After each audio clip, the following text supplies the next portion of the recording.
The Empire burned 7 billion human lives.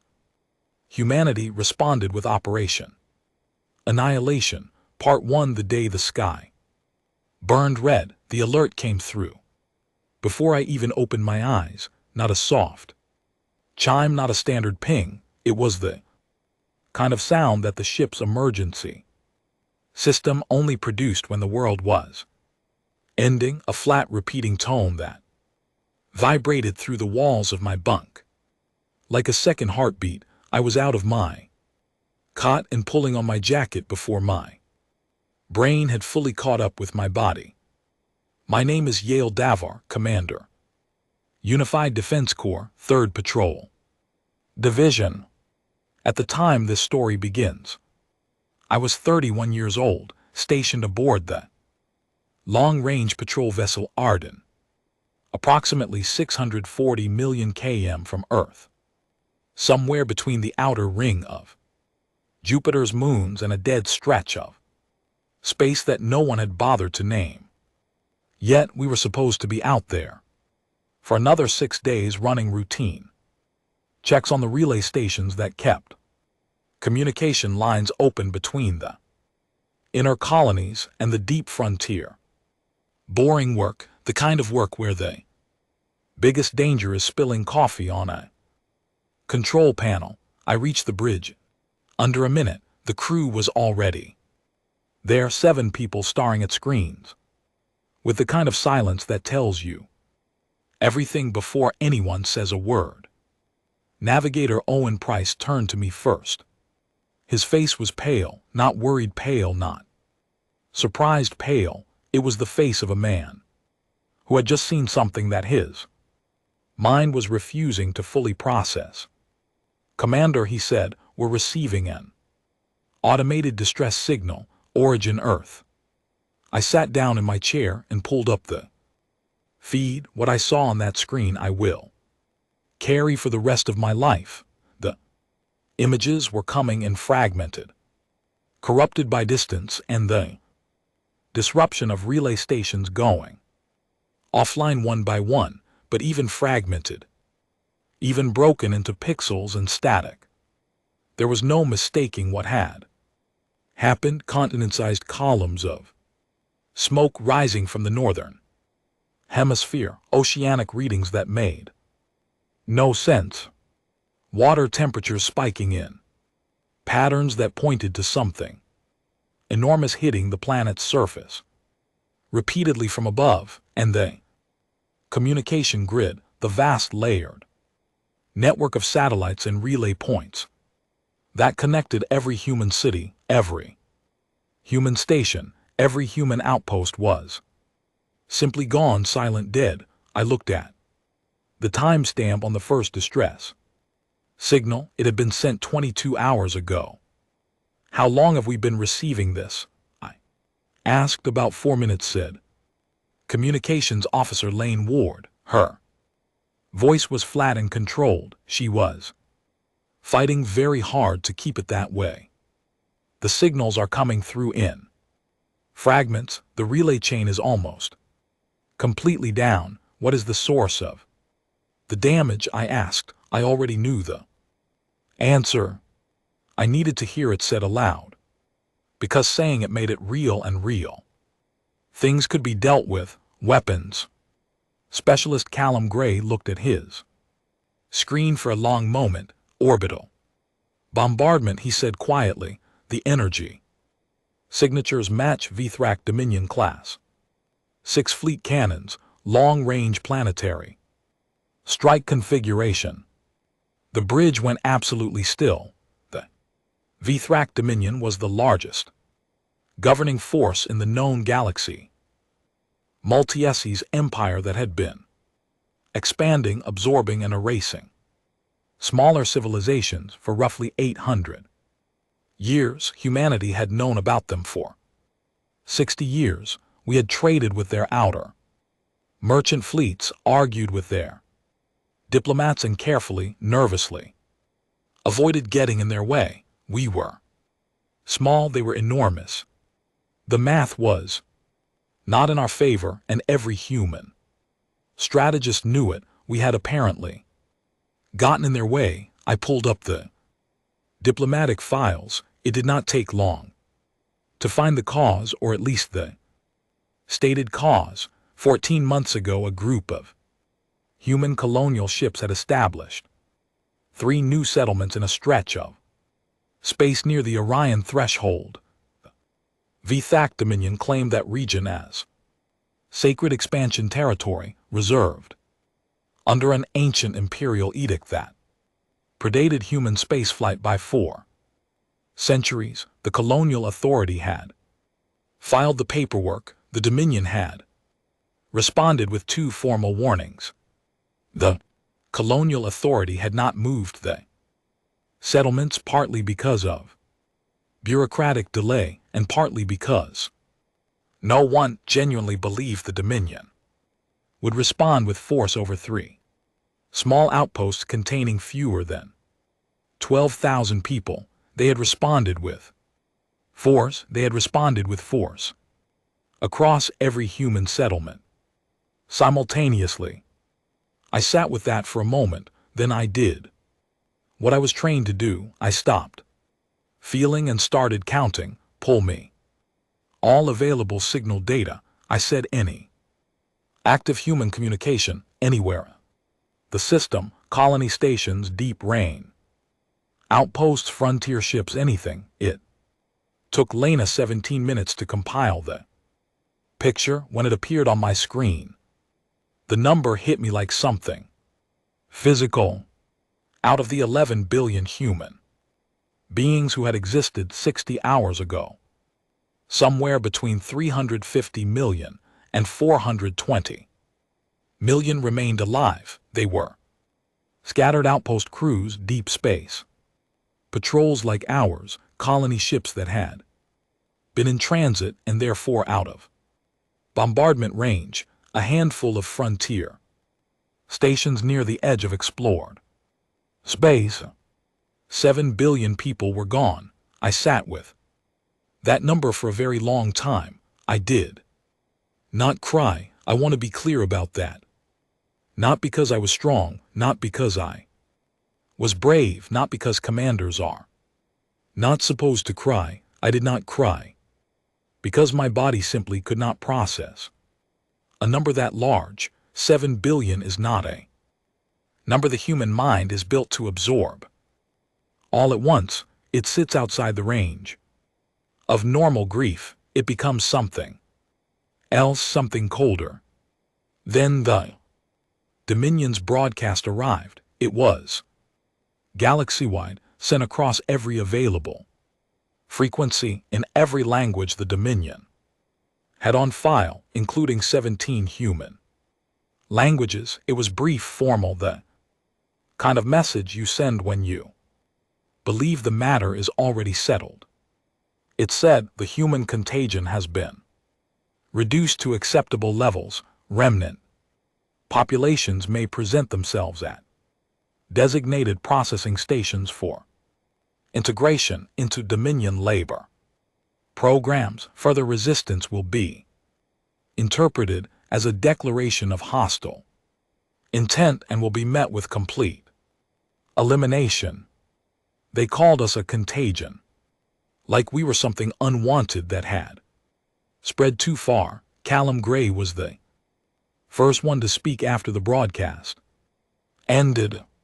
He was 24 years old, from a city in northern England that no longer existed. He looked at his screen for a moment, then looked at me. "Commander," he said, "what are your orders?" I thought about the 7 billion. I thought about the word contagion. I thought about processing stations and labor programs, and the quiet, confident tone of an empire that had never once considered the possibility that it might be making a mistake. I reached across my console and opened a secure channel, encrypted type beam directed at every human signal source Lena had identified across the system. "This is Commander Yale Davar of the Ardent," I said. "I am transmitting on a secure frequency to all surviving human vessels and Installations do not respond on open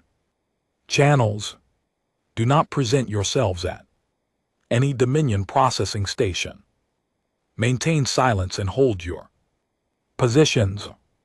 I paused. The Dominion believes this is over. It is not over. Sit tight and wait for my next transmission. I closed the channel. Owen Price was watching me from across the bridge. What are we going to do? He asked. His voice was very quiet, not scared. Something more specific than scared. The tone of a person standing at the edge of something enormous, trying to see the bottom. I looked at the feed one more time. Burning continents, the dead communication grid, the formal broadcast from an empire that had already written us off and moved on to other business.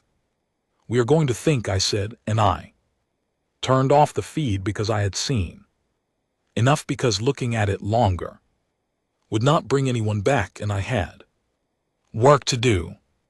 They forgot something very basic about contagions, the thing about them, the reason they are dangerous, the reason they are so difficult to stop is that they do not give up just because conditions become hostile. That is in fact when they are most dangerous. Dominion had burned 7 billion human lives. I picked up my pen, pulled out a blank operation sheet, and began to write Part 2. We do not mourn, we plan. The Ardent was not a warship.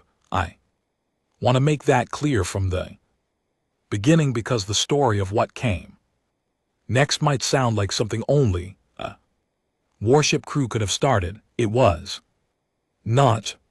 The Ardent was a long-range patrol vessel designed for endurance, not combat. Her weapon system was a single forward-facing pulse array, the kind of thing you used to warn off pirates or push aside debris. She had a crew of 11. She carried enough food for 90 days, enough fuel for a year of slow travel, and a communication array that was good enough for deep space relay work, but nothing that would have impressed anyone at a military briefing. What she had, what we had, was time and distance. We were far enough from the Dominion's immediate attention to think, and thinking right then was the most valuable resource in the universe. I spent the first 6 hours alone in my quarters with the data Lena had compiled. I read every signal fragment. I mapped every surviving human position. I could confirm. I built a picture on paper, not on a screen paper, because screens can be traced and paper cannot, of where we were, what we had, and what the Dominion thought it knew about us. The picture was not good, but it was not as empty as the Dominion believed.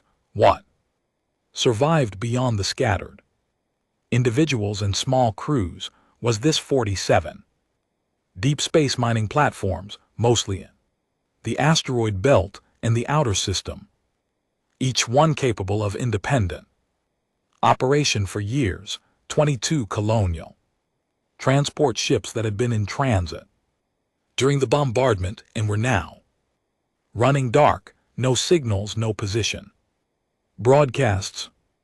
9 military vessels, 2 of them actual warships, the rest lightly armed patrol ships like mine, spread across the far edges of the system.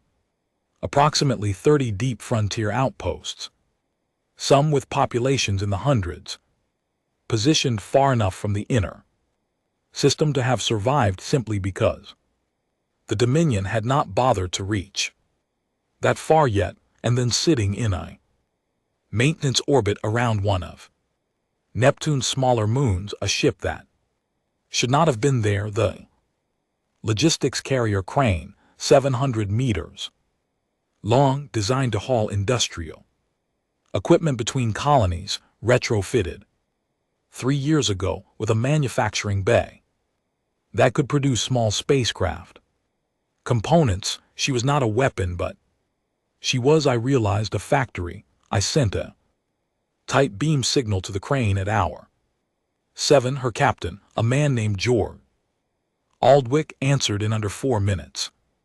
He was 53 years old and had been asleep when the bombardment happened. His crew of 38 had spent the last day sitting the dark, listening to the Dominions broadcast on repeat, trying to figure out what to do. Commander Davar, he said, please tell me you have a plan. I have the beginning of one. I told him, I need you to stay dark and stay where you are. I will be in contact at hour 9. I sent a second signal, this one to the only person in the surviving human population whose knowledge I needed more than anyone else's. Her name was Miriam Asai. She was a xenobiologist stationed at Outpost 44 on the edge of the Kuiper Belt, a small research installation with a crew of 12. Miriam had spent 11 years studying the Vthrak Dominion, not their military, not their politics, their biology, their communication systems, the way their multi-species hierarchy actually functioned. At the cellular level, if I was going to dismantle the Dominion, I needed to understand it first, and Miriam understood it better than any human alive. She answered my signal with her camera off. I've been expecting someone to call, she said. I wasn't sure who it would be. What do you know about their coordination systems? I asked. There was a pause, then her camera came on. She looked tired and very calm, more than I've ever put in any official report. She said, at hour 12 I sent a general encrypted transmission to every human signal source on my list. It was not long. I'm not a person who wastes words. It said, do not comply, do not surrender, maintain position. We are not done. 43 separate acknowledgments came back within the hour. 43 felt at that moment like the most hopeful number I had ever seen. At hour 14 I called a meeting on the Ardennes Bridge. I spread my paper maps across the navigation console and laid out what I had built.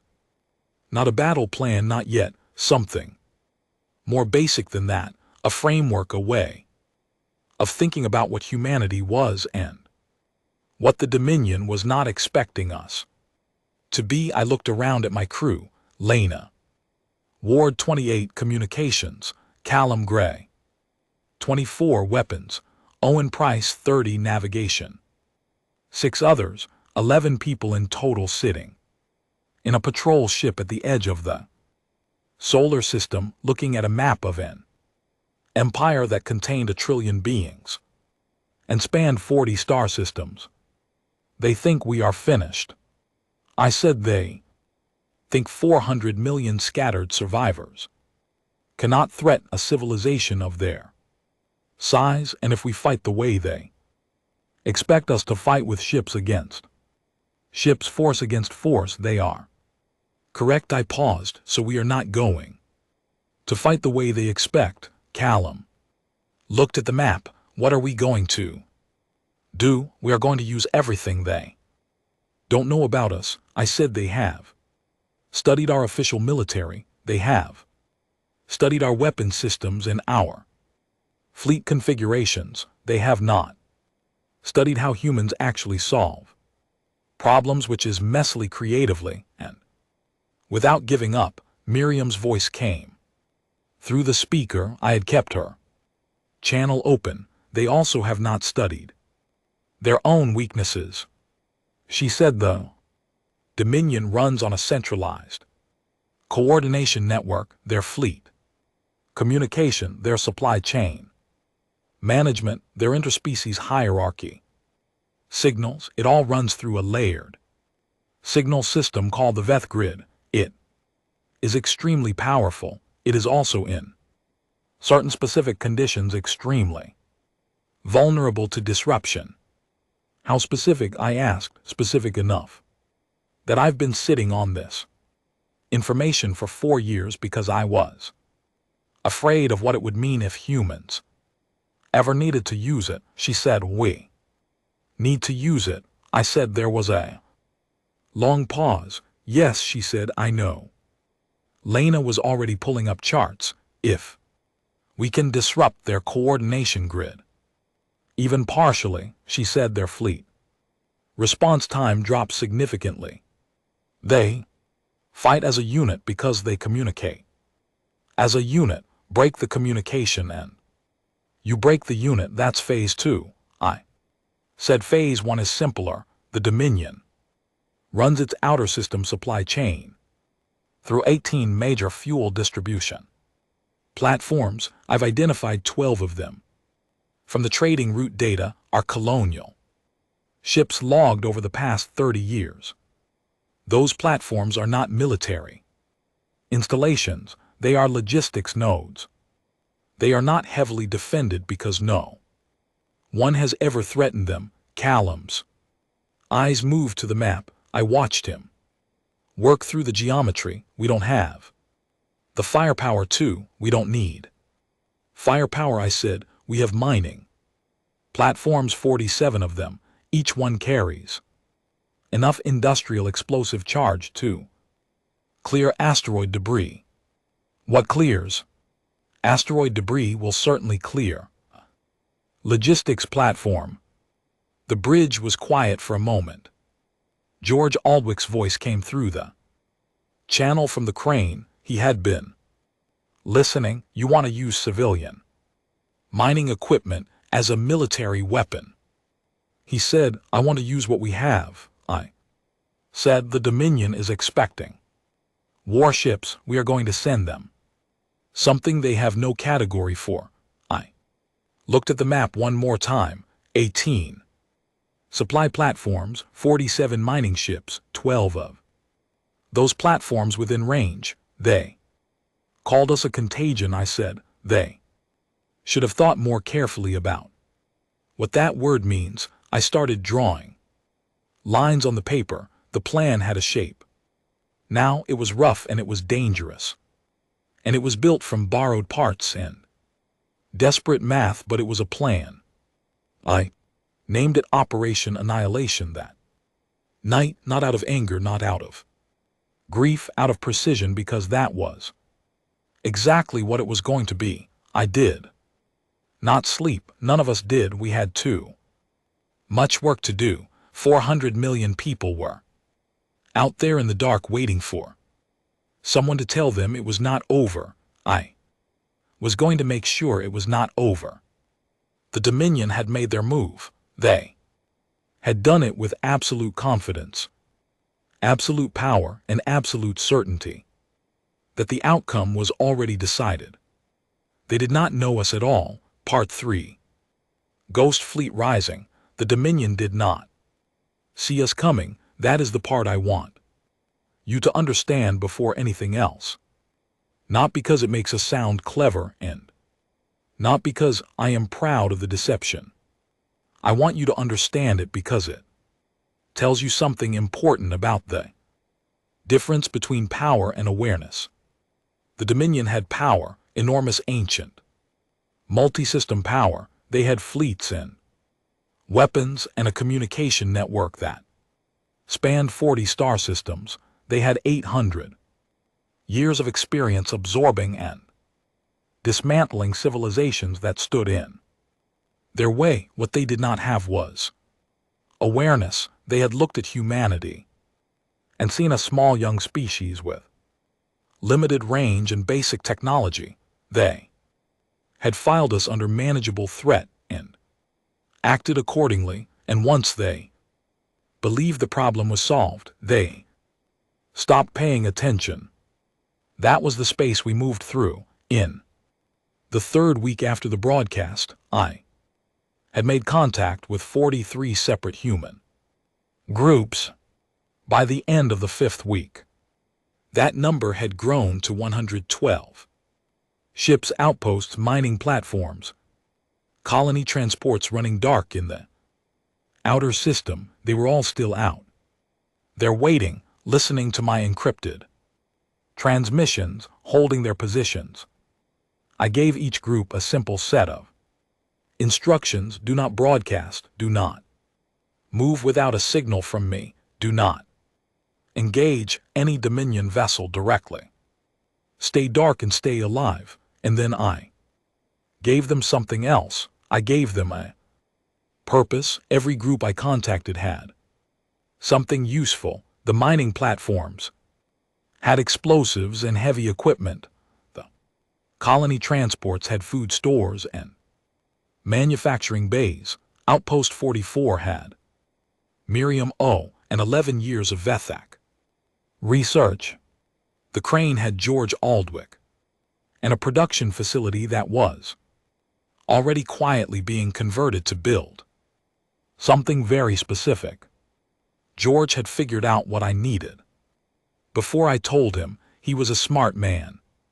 He had read the plans I sent, run the numbers, and called me back 2 days later to say, I can build them, but I need raw materials and I need time. How much time? I asked. 6 weeks for the first batch, he said. After that, faster. You have 5, I said. Right, he said, and closed the channel. What George was building were small unmanned delivery craft, simple in design, barely more than a navigation system, a propulsion unit, and a payload bay. They were not weapons themselves, they were carriers. What they carried was determined by what target they were assigned to. For the fuel platforms, they carried charges from the mining ships. For the communication nodes, they carried the package Miriam had been working on since the second day, specifically engineered signal disruptor, designed to interface with the vet grid's outer relay architecture, not a weapon, not something that harmed living beings, just noise, precise, targeted, structured noise that would make the VTHRAC coordination signal fold in on itself like a radio caught between two competing frequencies. Miriam called it a ghost signal. It doesn't destroy anything, she told me. It just makes everything in range very, very confused. How long will the confusion last? I asked. For a standard VTHRAC relay node, she said, 3 to 5 weeks before their technicians can isolate and clear it. That's enough, I said. The operation launched on a Tuesday. I know that sounds like an oddly ordinary detail. Tuesday, but I remember it precisely because Lena made a comment about it. That morning she said, we are about to start a war and it is a Tuesday. And Callum said, every significant human event happens on a Tuesday. I don't know why. And for about 4 seconds all 11 of us laughed, and then we got back to work. The launch was coordinated across 7 separate locations, 11 mining platforms moved simultaneously to pre-assigned positions relative to 12 Dominion fuel distribution nodes. George's delivery craft, 30 of them in the first batch, slipped out of the Crane's Bay and began their slow, dark journeys toward the VTHRAC outer communication relays. Miriam's signal packages were loaded and armed. No human being was within weapons range of any Dominion installation during any part of Phase 1. The fuel platforms detonated across a 4-hour window, not all at once. Staggered, spread across the Dominion's outer supply chain in a pattern designed to maximize confusion about the source. 12 platforms, 12 simultaneous logistics crises spread across enough distance that the Dominion's emergency response teams could not cover all of them at once. In the wreckage of each platform, buried in the debris field, was a small beacon. It transmitted a single repeating number, 7 billion. No explanation, no demands, no signature. Just the number. I heard later, much later, through fragments of intercepted Dominion communication, that the VTHRAC High Command's initial response was to assume a malfunction. Platforms did not simply explode. There was no fleet movement detected, no known weapon signature, no logical actor identified. The very absence of an obvious enemy was, to them, more unsettling than the explosions themselves.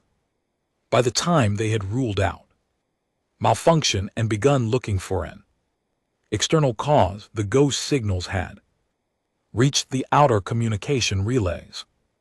The vet grid did not go dark. That would have been too obvious, too dramatic. It did something more disorienting. It went uncertain. Signals arrived at the wrong times. Coordination packets were delivered out of sequence. The multi-SES fleet divisions that normally operated in tight, precise choreography began experiencing small delays.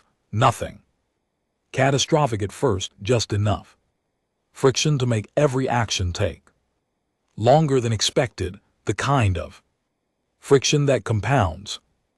Miriam had described it to me once as, imagine waking up and finding that your sense of time is slightly off. Every clock in your house is running at a different speed. Nothing is wrong enough to fix, but everything is wrong enough to notice. In week 3, a young man named Callum Gray was standing at his console when an intercepted Dominion broadcast came through. It was an internal signal, not meant for outside reception. One of the relay disruptions had bent the signal outward.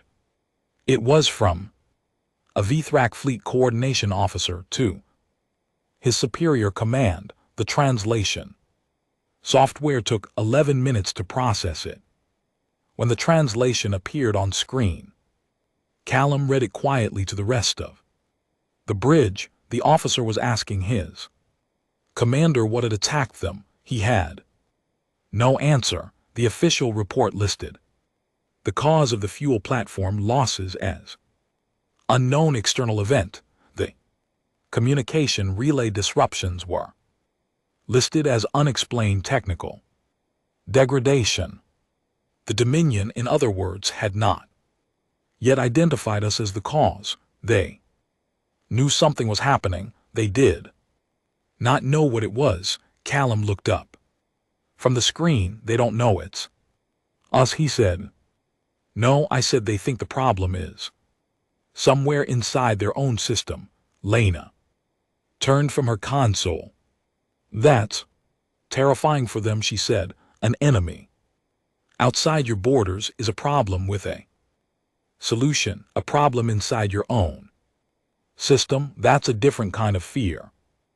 I nodded. Good. In week 4 something unexpected happened, something I had not planned for, but that changed the shape of everything that followed. A relay outpost near the edge of the VTHRAC Dominion's second expansion arm was not a communication node. It was a holding station, a facility where the Dominion kept populations of non-VTHRAC species who had been absorbed into the Empire and assigned to various labor functions.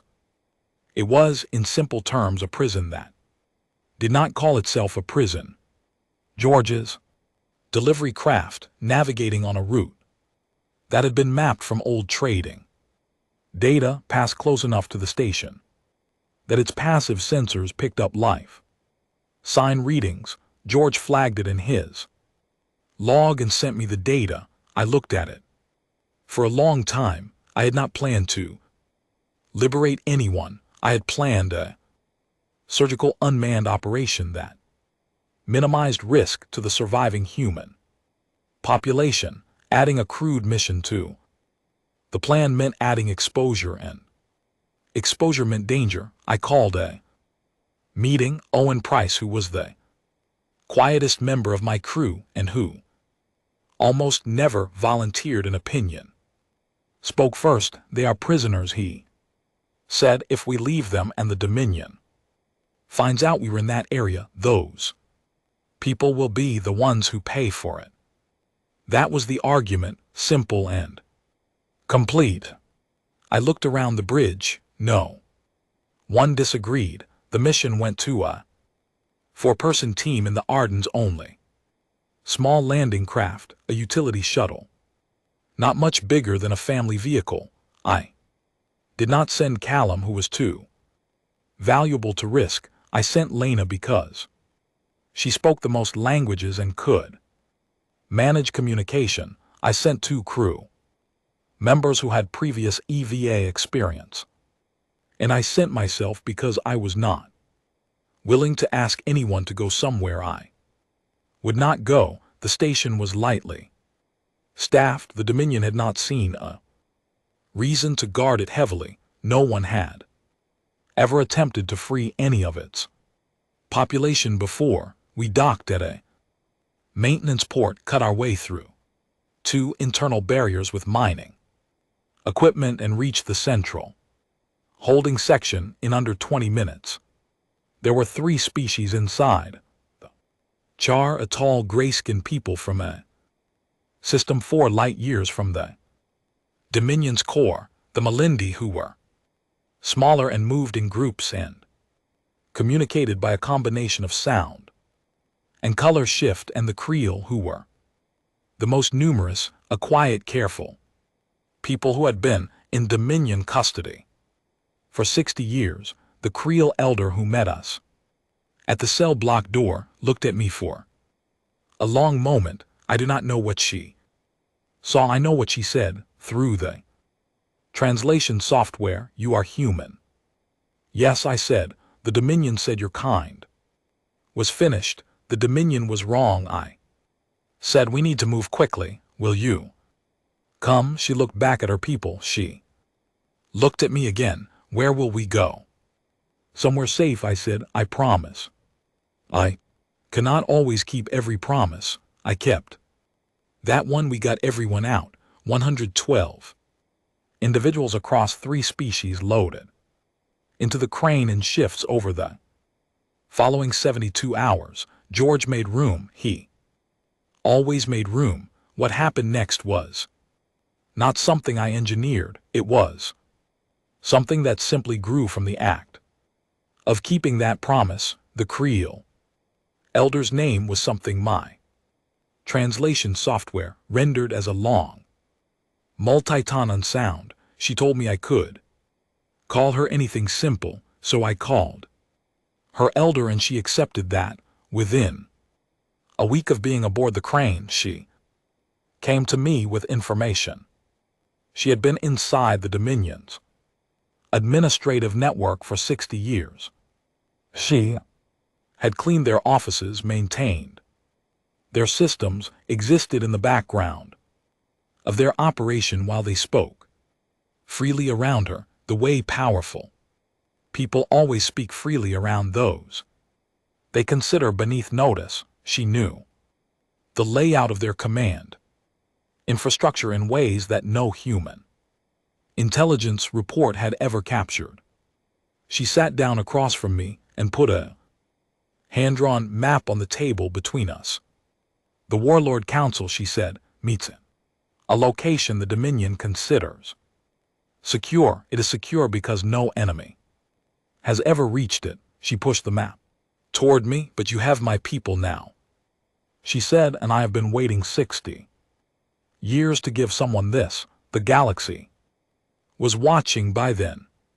I had heard from Miriam that signals were circulating in non-Dominion space. Species who monitored the vet grid disruptions and the fuel platform losses, piecing together a picture of something happening that did not fit any known pattern. They were not ready to act. They were not ready to stand against the Dominion openly, but they were watching.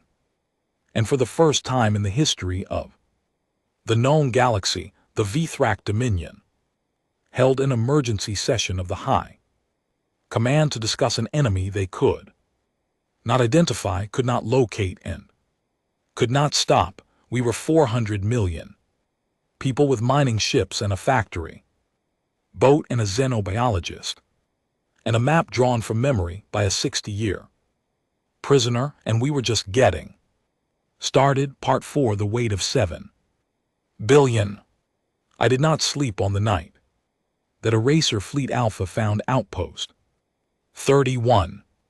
I want to tell this part carefully, because it is the part where the story could have gone wrong, not militarily, I mean morally, and the moral decisions you make in a war are the ones you have to live with after it ends.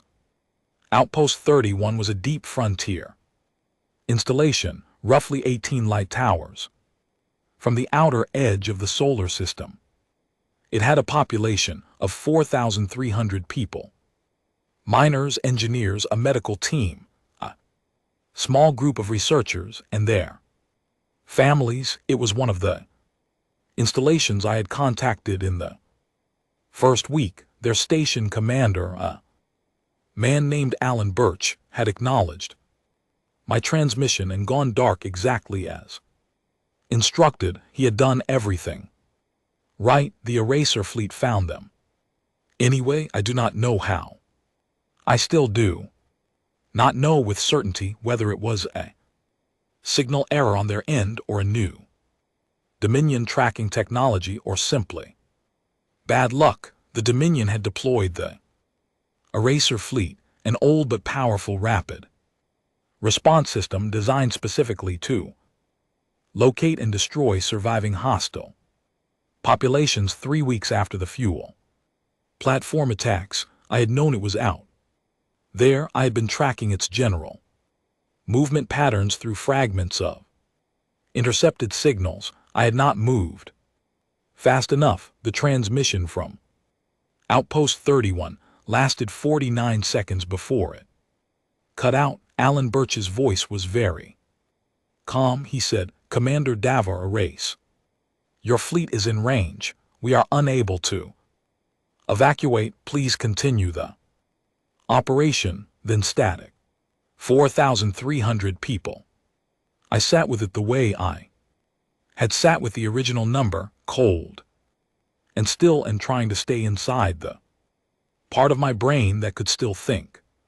Because the other part, the part that understood what 4,300 individual lives meant, 4,300 people who had gone dark as instructed, who had trusted my plan, who had done everything right, that part would not help anyone.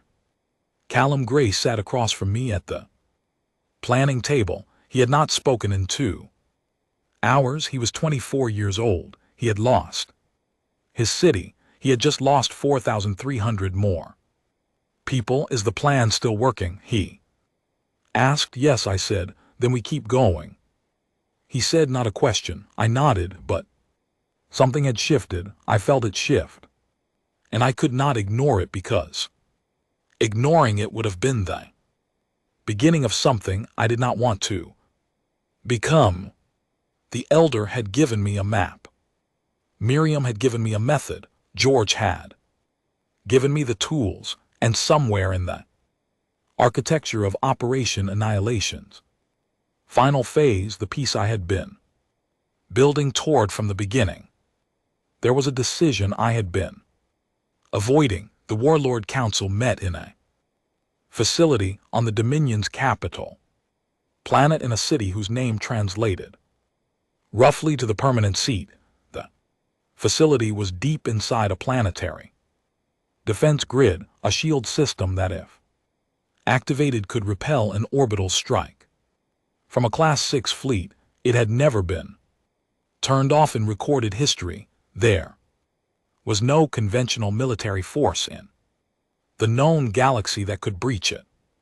But the Elder's map did not show me the military approach. It showed me the maintenance corridors, the service tunnels that ran under the shield grids, power architecture, the access points that the Dominion's administrative staff used every day, because shields require constant maintenance, and maintenance requires access, and access means there is always a door. To use that door, I needed to drop a section of the shield. Temporarily, to drop the section, I needed to hit a specific relay point on the planet's outer atmospheric layer with a focused electromagnetic pulse. The pulse itself would not harm the planet's surface. It would create a 40-minute window in one section of the shield. That was the plan. The problem, the part I had been sitting with for 2 weeks, turning over in my mind in the small hours of each night, was that the relay point sat in the upper atmosphere above a populated region. The pulse would have no direct effect on the population, but dropping that shield section, even for 40 minutes, exposed 300 million VTHRAC civilians to potential orbital risk. During the window, I was not planning to strike from orbit during the window. My team would be going in through the maintenance access, but a 40-minute shield gap above a civilian population meant that if anything went wrong, if the timeline slipped, if a crew member was captured or a signal was intercepted, and the Dominion realized what was happening and moved their own fleet assets in a panic, then 300 million people were at risk, and the decision that put them at risk was mine. I called a planning session, the full council. That was what we were calling it now. The 13 people who made up the core of the operation. Admiral Warren Torres was the former commanding officer of one of the 2 surviving human warships. He was 61 years old. He had fought in 3 border conflicts before the bombardment. He was the most experienced military mind I had access to, and he was as close to a peer as I had in this operation. He looked at the plan for a long time. Then he looked at me. We strike, he said. The window is the window. The civilians are not our responsibility. They are beings with lives. I said the Dominion bombed Earth. He said 7 billion people. I know. I said I am holding all 7 billion of them every time I make a decision. That is exactly why I will not do to 300 million others what was done to us. Torres was quiet for a moment, then he said, the operation becomes significantly harder if you don't use the window. I know, I said. Miriam was on the communication channel from Outpost 44, where she had relocated to work closer to a captured VTHAC communication array. The warlord council, she said, made the decision to bomb Earth. The council is 11 beings. The civilian population of the capital planet had no vote and no knowledge. The Dominion is a caste empire. The lower populations are not consulted on military action. I know that too, I said. Then you know that punishing the civilian population for the council's decision is not justice. Miriam said. It is just repetition. The word landed very quietly in the room. Repetition. I had spent months telling myself we were different, that the operation was different, that what we were doing was not the same as what had been done to us, and the way to stay different, the only way, was to make choices that proved it, even when those choices were harder. Callum, who had been silent through the entire meeting, spoke one word. No, he said. Everyone looked at him. We don't use the window, he said. We find another way, or we take longer, but we don't do it that way. No one argued with him, I think because everyone in the room understood that Callum was 24 years old and had lost more than any of them, and if he could hold that line, the rest of us had no excuse not to. I looked at the Ellers' map for a long time, then I found the other door. It was not obvious, it was not clean, it required a different approach to the maintenance access, one that went through a section of the Dominion's deep orbital service infrastructure rather than through the atmospheric relay. It added 11 days to the timeline. It required a larger team going in with less support, and it had a significantly higher risk of detection. It also completely avoided the civilian exposure window. I redrew the plan. Overnight, when I presented the new version in the morning, Tor studied it for a long time. Then he said, "This is harder," Yasp said. "The casualty risk to our team is higher," Yasp said. "And you're doing it anyway." "Yes," I said. He was quiet for another moment. Then he said, "All right." I looked around the room at Callum, who had not slept, at Lena, who was already running communications checks for the new route, at George, whose voice came through the speaker with the quiet practicality of a man who had spent 2 months building impossible things out of available materials and was prepared to keep doing so. 12 days, George said. "I can have the team equipped in 12 days. 11, I said. 11, he agreed. I stepped out of the planning room and stood alone in the corridor for a moment. The ship was quiet around me. Somewhere at the edge of the solar system, the eraser fleet was still moving. The Dominion was still broadcasting its integration decrees to the silent stars. I thought about Alan Birch's voice in that 49-second transmission. "Calm, certain, please. Continue the operation." I thought about 7 billion names I would never know. I thought about 300 million people on a planet whose leaders had done something terrible, who had not voted for it and had not known it was coming, who were just living their lives in the orbit of a power structure they had been born into. I thought about what it meant to carry the dead with you, not as a weight that crushed you down, as a compass, something that told you which direction was right when everything else was noise. The direction was clear. We were going in. We were going to end this, and we were going to do it in a way that when it was over we could still recognize ourselves. Part 5, Operation Annihilation, final hour. The plan was 11 days in the making and 60 seconds in the executing. I want to tell you how it happened, not the broad strokes, the strategy, the objectives, the outcome. I want to tell you the exact texture of it, the cold inside the maintenance corridor, the weight of the equipment bag on my shoulder, the sound of Lana's breathing through the communication earpiece, the way the elder walked directly behind me without making a sound, because 60 years of moving quietly through a building that was not yours teaches you things that no amount of training can replicate. But I am getting ahead of myself. The 11 days before were not quiet days. We had not stopped the operation's other threads while we rebuilt the final phase. George's delivery craft was still running their routes. Miriam's ghost signals were still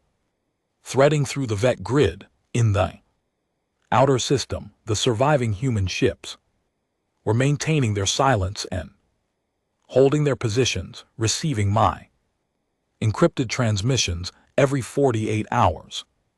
Brief, factual, and always ending the same way. Hold your position. We are not done. On day 4 of the 11, something happened that I had hoped for but not expected. A signal came through on a non-human frequency, one of the alien communication bands that Miriam monitored as a standard practice. It was brief and very carefully coded. Translation took 3 hours, not because it was complex, but because the language it was written in was one that had not been officially used in public communication. For 12 years, it was from the Tsar. Government in exile, they had been watching the vet grid disruptions. They had heard through their own networks about the fuel platform losses. They had been contacted quietly by the Tsar. Individuals we had freed from the holding station, the message said. Essentially, we cannot help you openly. The Dominion is too powerful and we are too afraid, but we will not report your position if we detect it. And there is a maintenance access code for the orbital service ring around the capital planet. That was last updated 6 years ago. We have attached it to this message. We do not know if it still works. It still worked. I sat with that for a moment. One group of afraid, careful, non-human people reaching out across the dark to hand us a key they had been holding for 6 years, waiting for someone who might need it. I thought about what it had cost them to send that message, how much fear they had pushed past to do it. I sent back a single line, we will remember this. On day 7, the Mendi, the color-shifting people from the holding station who had been living quietly aboard the crane, sent a representative to George's office. The representative communicated through translation device the size of a thick book and told George that 12 Mendi were willing to join the team going into the capital installation. They knew the internal layout of Dominion administrative facilities from their own years of captivity. They were small and very fast and extremely quiet. George called me immediately. I have 12 volunteers, he said. Are they certain? I asked. He turned to the Molendi representative. A brief exchange. They say they are very certain, he reported. On day 9, Callum came to me with something he had built himself during the nights I had not required him on shift. He had taken 3 of George's smallest delivery craft and modified them, not weapons, something more elegant, a simultaneous signal burst system that could, when activated from a single point, transmit our prepared communication on every available frequency to every known receiver in the local galaxy within approximately 4 minutes. For after, he said, putting the designs on the table in front of me. 4 after I agreed, day 11 arrived. Team was 23 people, myself, Lena, Callum, 3 crew members from the Arden the Elder, 7 Creole individuals who had requested to come, and 12 Mendi. We launched in 4 separate small craft from 4 separate locations and converged at a dead signal point on the far side of the Dominion's capital planet approximately 6 hours before the planned entry. Warrenteur aboard the warship Constancy held position with the rest of the fleet, 18 vessels in total, ranging from George's crane to 2 genuine warships to a collection of retrofitted freighters that would not have looked intimidating to anyone. They were there not to fight but to respond and to witness. The SH access code worked on the 3rd attempt. The orbital service ring's maintenance hatch opened inward silently into a corridor lit by the faint blue operational lighting of a facility that was fully active but not expecting visitors.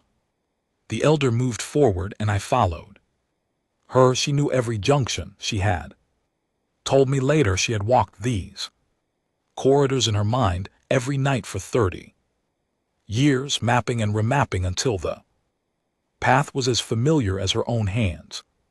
She moved without hesitation and we moved with her. The 12 Mendi went ahead in pairs, moving through the corridor system with a speed and silence that I could not match and did not try to. Match, they cleared each section and sent a color pulse signal back green for clear before we advanced. Not a single alarm was triggered. Lena was managing the communication thread the entire time, her voice in my earpiece. Steady, quiet presence, outer ring. Clear, inner ring approaching, 14 minutes to primary objective. I want to tell you about the weight of those 14 minutes, not fear exactly. There was not much room for fear because there was too much to track, too many variables to hold. It was more like a very particular kind of focus. The kind that narrows the world down to the next step, the next junction, the next color pulse from a Melindy at the edge of sight. Callum was beside me. He had not spoken since we entered the facility. He was carrying a signal device in his left hand and had not let go of it once since we boarded the shuttle. The primary objective was a chamber on the facility's third internal level, the High Council meeting room. The council met on a fixed schedule. Miriam had confirmed this from signal intercepts.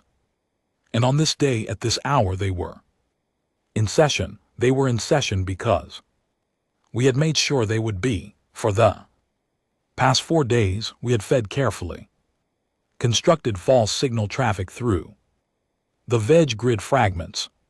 Traffic that suggested a new human fleet was massing near the Orion threshold, threatening the very region the Dominion had destroyed 7 billion people to protect.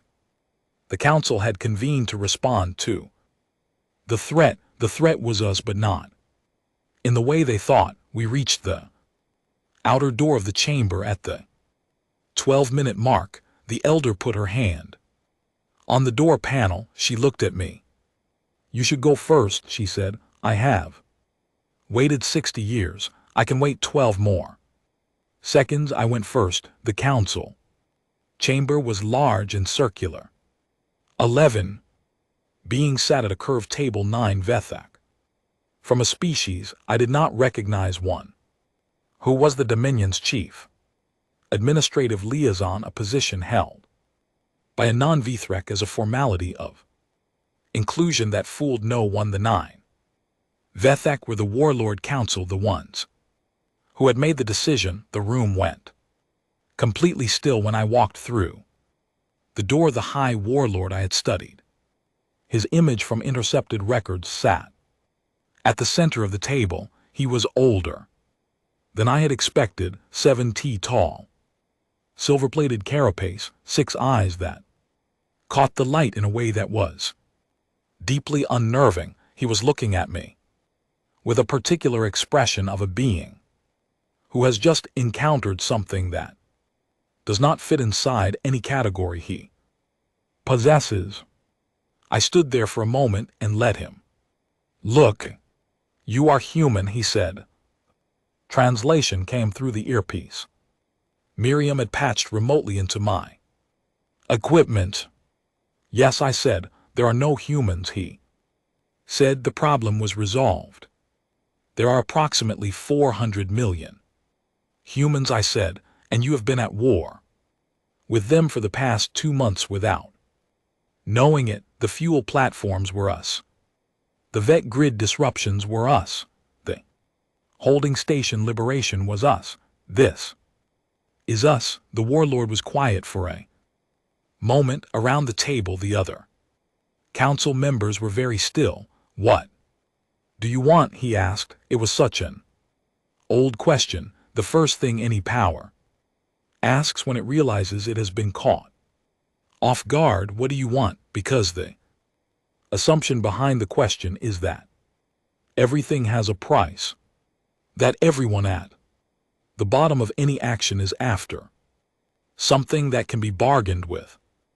Accountability, I said, for 7 billion lives. He looked at me for a moment. You cannot defeat this empire, he said. You have disrupted our logistics. You have created temporary communications issues. You have achieved nothing permanent. I have achieved this room, I said, and I have achieved the past 2 months. In 2 months, 400 million people with no dedicated military force have repeatedly penetrated your infrastructure, disrupted your communications, freed prisoners from your facilities, and walked into your most secure installation without triggering a single alarm. I looked around the table. The question is not whether we can defeat you. The question is what you think is going to happen over the next 2 years if you do not resolve this now. The warlord looked at me. I looked at him. The species you freed, he said slowly, from the holding station. Yes, they have been sharing information. Yes, you have allies among the border systems, growing ones, I said quietly, because they have been waiting for someone to demonstrate that you can be touched. We have demonstrated that. The room was very quiet. Callum stepped forward. He held up the signal device in his left hand. This transmits a full record of this conversation and everything that led to it to every available receiver in the local galaxy. He said it is set on a 7-minute delay. At the end of 7 minutes, if Commander Davar does not enter a deactivation code, it transmits. The warlord looked at the device. You are negotiating, he said. No, I said. I'm giving you a choice. The choice is between accountability and the alternative. What is the alternative? 7 minutes, Callum said. The warlord council did not fight. I want to be honest about that. The story might sound more dramatic if they did, if there was a confrontation of force, but they did not fight. They were 11 beings sitting in a room with 23 people who had just proven comprehensively that the Dominion's defenses had not been enough. And outside in orbit, the full picture of the human operation was being transmitted to them in real time by Lena. The fleet positions, the infrastructure losses, the vet grid state, the growing list of non-Dominion species who had been observing and quietly communicating with us. The math was not the same math as before. The Dominion was still larger. But the question was no longer about size. The question was about what the next 2 years would look like if they chose to continue. The warlord looked at me for a long time, then he looked at the other council members, then he looked back at me. What does accountability look like? He asked. Council answers for its decision before an independent tribunal. I said, not human run, not Dominion run. The neutral systems in the border region have been waiting for something like this for a long time. Give them the jurisdiction. You are asking us to surrender governance. I am asking the Council 11 beings to answer for a specific decision. The Dominion as a structure continues. It simply continues without the capacity to make that specific kind of decision. Again, ever without consequences. I leaned forward slightly. I'm also asking you to understand something very clearly. We are not finished building. Every week George Aldwick is producing more delivery craft. Every week Miriam OSA is developing new interference methodologies. Every week 400 million human beings are getting more organized and more prepared, because that is what humans do. We get better at problems the longer we work on them. We are 2 months into this. We are just starting. 7-minute timer was at 4 minutes and 30 seconds when the High Warlord spoke. We will discuss the tribunal, he said. Callum entered the deactivation code. What followed was not quick. Nothing That comes after a moment like that is quick. The negotiation took months. The tribunal process took longer. The Vethak council members who had authorized the bombardment were brought before a 7-species independent panel in the neutral systems, and the proceedings were broadcast on every frequency that would carry them. But there was something that happened before any of that, something I had not planned, but that became in my mind the center of everything. On the day after the council meeting, I sent a signal not to the Dominion, not to the surviving human ships, to Callum's transmission system. It was a list, 7 billion names, every human name our records could reconstruct, the planetary registries, the colonial logs, the crew manifests, the outpost rosters, every name we had, not every name we could not recover, every name, but every name we had. No explanation, no demands, no coordinates, no victory announcement. Just the names. It went out on every frequency system could reach. The signal traveled at the speed of light toward every inhabited system in the local galaxy. It would reach some of them in years, some in decades, some in centuries, but it would reach them. I was standing at the viewport of the Ardent when Lena confirmed the transmission was away. The solar system was visible from where I stood, the sun a bright point, the planets too small to see but present, orbiting in their old patterns regardless of what had happened around them. Owen Price came to stand beside me. He was quiet for a moment. "What happens now?" he asked. "We go home," I said. He looked at the viewport. "Home is, I know what home is," I said. "We still go back." The Ardent made the transit in 11 days. The planet's surface was still marked by the bombardment. There are things that cannot be repaired quickly, scars that the land holds for generations. I had known that intellectually, standing in orbit and seeing it was different from knowing it. Callum stood at the viewport for a long time without speaking. The elder came to stand with us. She had chosen to make the journey with the Ardent's crew rather than return to her people immediately. She said she wanted to see the planet, the one the Dominion had thought was worth burning. She stood at the viewport and looked at it in silence. "After a long time," she said, "it is still here." "Yes," I said, "they tried to make it nothing." She said, "They did not succeed." "No," I said, "they didn't." She was quiet for another moment. Then she said, "My people have a practice. When something survives that should not have survived, we record its name and the reason it survived, so that future generations understand that survival is not an accident, it is a decision." I looked at her. "Then record this," I said.